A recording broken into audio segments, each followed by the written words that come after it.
Hello everyone, welcome to the channel Agriculum.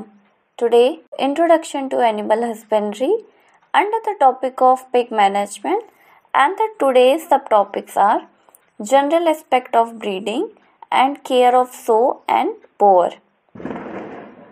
Now let's see what are the general aspects of breeding. So the first one is selection of breeding stock.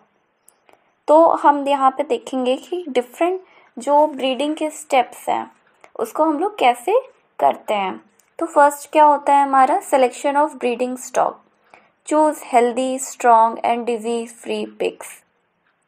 हमें सबसे पहले क्या करना होता है कि एक हेल्दी और एक स्ट्रॉन्ग और जो डिजीज फ्री पिग्स हैं उनको चूज करना होता है. फिर है select boars and sows with good growth and meat quality.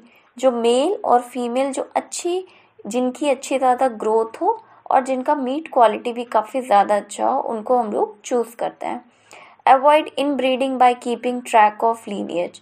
इनका इन ब्रीडिंग का मतलब होता है कि अगर सेम पेरेंट है और उनके बेबीज़ हुए तो उनके बेबीज़ के बीच में क्रॉस नहीं होना चाहिए, यानी कि F1 जनरेशन में आपस में क्रॉस नहीं होना चाहिए. इसका हम लोग ध्यान रखेंगे. फिर है हमारा ब्रीडिंग एज. गिल्स का मतलब होता है जो यंग फीमेल्स होती हैं are ready for breeding at the 7 to 8 month में वो लोग रेडी हो जाती हैं. Boars can be use for mating at 10 to 8 months. जो मेल होते हैं वो 10 to 8 मंथ्स में रेडी हो जाते हैं ब्रीडिंग के लिए. देन है हमारा मेटिंग मेथड्स. फर्स्ट वन है हमारा नेचुरल मेटिंग.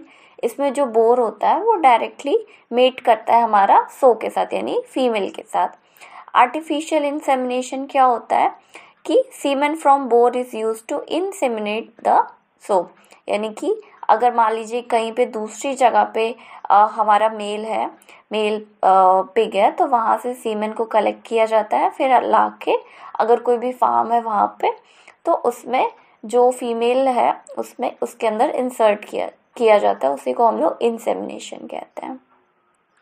फिर है हमारा ईस्टर साइकिल को अब हम लोग देखते हैं कि कैसा ईस्टर साइकिल का मतलब होता है कि किस टाइम हमारा जो फीमेल पिग है वो हीट में है, यानी कि किस समय उसका ओव्यूलेशन हो रहा है. तो अगर हम लोग इंसेमिनेशन करवाएंगे तो पिग जो हमारा बेबी है यानी कि फर्टिलाइजेशन होने के चांसेस काफ़ी ज़्यादा होता है.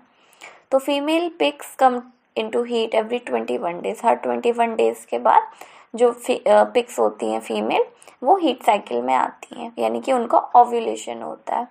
Heat last for 2 to 3 days. This is the best time for meeting. फिर है हमारा जेस्टेशन पीरियड. जो प्रेगनेंसी होती है पिग के अंदर वो अबाउट 114 डेज की होती है, यानी कि 3 months 3 weeks और 3 days.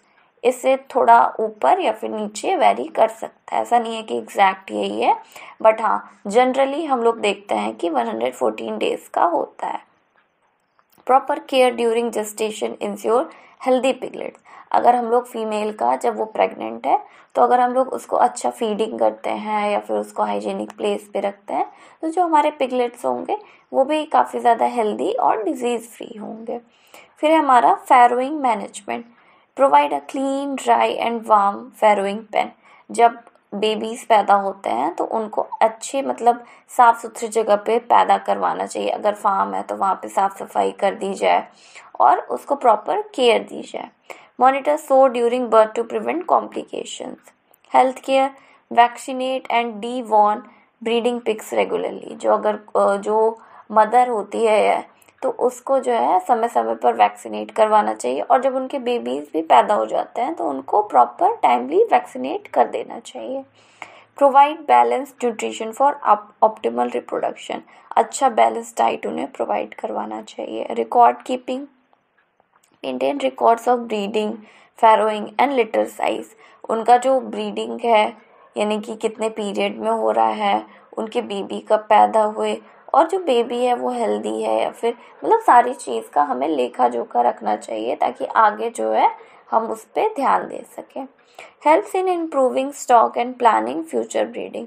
जो प्रॉपर स्टॉक है यानी कि एक अगर मान लीजिए फीमेल को हम लोग रिप्रोडक्शन हुआ प्रॉपर जो पूरा फेज़ है उसका रिकॉर्ड रखें हम लोग, उसके बाद अगर उसको फिर से प्रेग्नेंट करना है तो हम लोग देखते हैं कि वो उतनी कैपेबल है कि नहीं है, उसकी बॉडी उतना झेल सकती है कि नहीं झेल सकती है, तो ये सारी चीज़ों का रिकॉर्ड रखा जाता है। Now let's see how can we do care of sows and boar. तो फीमेल पिग का कैसे रखा जाता है, प्रॉपर फीडिंग दी जाती है, उसको बैलेंस डाइट प्रोवाइड किया जाता है जिसमें एनर्जी हो, प्रोटीन हो और वाइटामिन भी हो। उसको क्लीन हाउसिंग यानी जहाँ पर भी वो बैठती है उसको प्रॉपर क्लीन किया जाता है, वाटर प्रोवाइड किया जाता है फ्रेश और क्लीन। हेल्थ केयर जो वैक्सीनेशन होता है और जो डीवॉर्म होता है उसको रेगुलरली चेक करवाना चाहिए। अगर कोई भी मतलब शरीर के अंदर जो डीवॉर्म यानी कि अगर कोई भी वॉर्म्स या पैरासाइट है तो उसको वहाँ से निकलवा देना चाहिए और वैक्सीनेशन प्रॉपर करते रहना चाहिए। Breeding management monitor Easter cycle for timely meeting. Pregnancy care give extra feed during gestation, avoid stress. मतलब फीडिंग इन लोग को ज़्यादा करवानी चाहिए ताकि उन लोग का मिल्क प्रोडक्शन ज़्यादा हो। Farrowing care provide warm clean farrowing pen assist if needed during birth. तो प्रॉपर अगर बेबी जन्म लेता है तो उसका भी प्रॉपर केयर करना चाहिए। फिर हमारा मेल पिग का कैसे करते हैं, प्रॉपर न्यूट्रिशन प्रोवाइड करवाना चाहिए उन्हें, सेम जैसे फीमेल को करवाते हैं। उनको भी हाउसिंग जो है क्लीन ड्राई और कंफर्टेबल देनी चाहिए। उसके बाद है एक्सरसाइज यानी कि उनको प्रॉपर ऐसे फील्ड में छोड़ देना चाहिए ताकि वो थोड़ा सा इधर उधर टहलें तो उनकी मसल्स जो होती हैं ओपन होती हैं। जैसे हम लोग टहलते हैं तो थोड़ा सा होता है ना, एक्सरसाइज हो जाता है, वैसे सेम उन लोग के साथ भी है। हेल्थ चेक उनका प्रॉपर वैक्सीनेशन और डीवॉर्मिंग करवानी चाहिए टाइम टू टाइम।